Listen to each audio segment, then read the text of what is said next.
Welcome to EduLaw Commerce Hub, your one-stop for law, commerce, and education insights. आपण आपल्या प्रत्येक कृतीसाठी जबाबदार असतो, बरोबर? पण समजा आपली थेट चूकच नसेल, तर मग जबाबदारी कोणाची? या गुंतागुंतीच्या प्रश्नाचं उत्तर गंमत म्हणजे एका 150 वर्ष जुन्या न्यायालयीन लढाईत दडलेलं आहे, जी आजही आपल्या आयुष्यावर प्रभाव टाकते. चला तर मग पाहूया ती रंजक कहाणी. चला एक कल्पना करूया. आपल्याकडे खूप गोड प्रेमळ पाळीव कुत्रा आहे, अगदी सगळ्यांचा लाडका. पण एके दिवशी अचानक तो शेजाऱ्याला चावतो आणि त्यांना उपचारासाठी तब्बल 14 इंजेक्शन्स घ्यावी लागतात. आता काय करायचं? आणि इथेच खरा पेच सुरू होतो. आपण काही मुद्दाम कुत्र्याला चावायला सांगितलं नव्हतं. मग जबाबदारी कोणाची, आपली की नशिबाची? हेच कोडं आपल्याला आज सोडवायचं आहे. आणि आश्चर्याची गोष्ट म्हणजे काय, या आजच्या कोड्याचं उत्तर एका खूप जुन्या गोष्टीत लपलेलं आहे. ही गोष्ट आहे एका गिरणी मालकाची आणि एका कोळसा खाणीच्या मालकाची.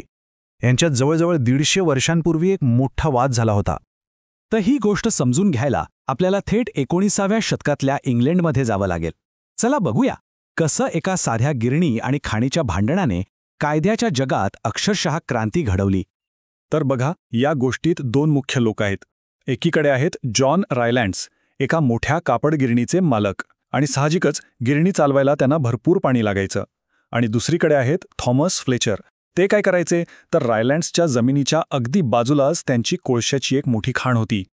आता या गोष्टीत पुढे एक असं वळण येतं, जिथे घेतलेला एक छोटासा निर्णय फक्त एक मोठी दुर्घटनाच नाही घडवत, तर तो कायद्याचा इतिहासच कायमचा बदलून टाकतो. तर झालं असं की रायलँड्सने आपल्या गिरणीच्या पाण्याची गरज भागवण्यासाठी एक मोठा जलाशय बांधायचं ठरवलं, आणि हे काम त्याने काही स्वतंत्र कंत्राटदारांना दिलं.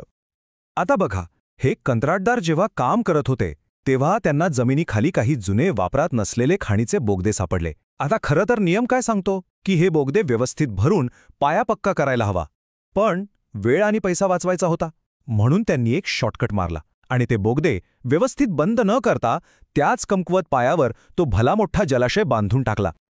म्हणजे एक प्रकारे त्यांनी तिथे टिकटिक करणारा टाइम बॉम्बच लावला होता नकळतपणे. तो एक छोटासा शॉर्टकट एका फार मोठ्या विनाशाचं कारण ठरणार होता. आणि अखेर तो दिवस उजाडला. जलाशय पूर्णपणे पाण्याने भरला आणि पाण्याच्या त्या प्रचंड दाबामुळे ते जे कमकुवत बोगदे होते ते कोसळले. आणि मग काय, ते सगळं पाणी इतक्या प्रचंड वेगाने बाहेर फुटलं की थेट जाऊन घुसलं थॉमस फ्लेचरच्या शेजारच्या कोळसा खाणीत. बघता बघता त्यांची संपूर्ण खाण पाण्याखाली गेली. अख्खा व्यवसाय उद्ध्वस्त झाला. आता फ्लेचरकडे एकच मार्ग होता, त्यांनी थेट न्यायालयात धाव घेतली. आता हे प्रकरण न्यायालयात गेलं आणि तिथे न्यायाधीशांनी एक असा निकाल दिला ज्याने कायद्याच्या इतिहासात एका अगदी नव्या आणि खूप महत्त्वाच्या सिद्धांताला जन्म दिला. न्यायालयात रायलँड्सने साधा सरळ युक्तिवाद केला. तो म्हणाला, अहो, चूक तर कंत्राटदारांची आहे, मी त्यांना फक्त कामावर ठेवलं होतं, मला त्या जुन्या बोगद्यांबद्दल काहीच माहीत नव्हतं. मग आता प्रश्न हा होता की या नुकसानीसाठी जबाबदार कोण? ते निष्काळजी कंत्राटदार की त्यांना कामावर ठेवणारे गिरणी मालक रायलँड्स? न्यायालयाला हाच गुंता सोडवायचा होता. आणि न्यायालयाचा निर्णय सगळ्यांसाठीच धक्कादायक होता. न्यायालयाने जॉन रायलँडला जबाबदार धरलं, जरी त्याची थेट चूक नव्हती तरीही. आणि इथेच जन्म झाला कठोर दायित्व म्हणजे स्ट्रिक्ट लायबिलिटी या एका नवीन कायदेशीर सिद्धांताचा. याचा अर्थ अगदी सोपा आहे.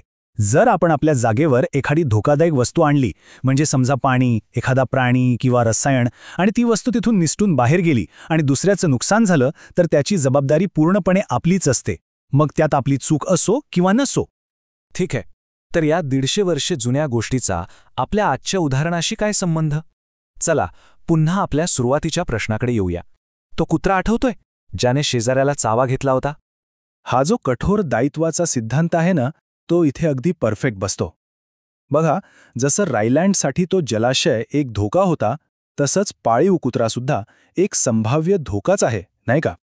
आणि जेव्हा तो कुत्रा नियंत्रणाबाहेर जाऊन शेजाऱ्याला इजा करतो, तेव्हा अगदी रायलँड्सच्या केससारखंच त्याची जबाबदारी मालकावरच येते. म्हणजे महत्त्वाचा मुद्दा निष्काळजीपणाचा नाहीये. खरा प्रश्न हा आहे की जोखीम कोणाची होती? रायलँड्सने पाणी साठवण्याची जोखीम घेतली होती आणि कुत्रा मालकाने कुत्रा पाळण्याची जोखीम घेतलेली आहे. आणि म्हणूनच आपल्या उदाहरणात त्या 14 इंजेक्शनची जबाबदारी कुत्र्याच्या मालकाचीच आहे.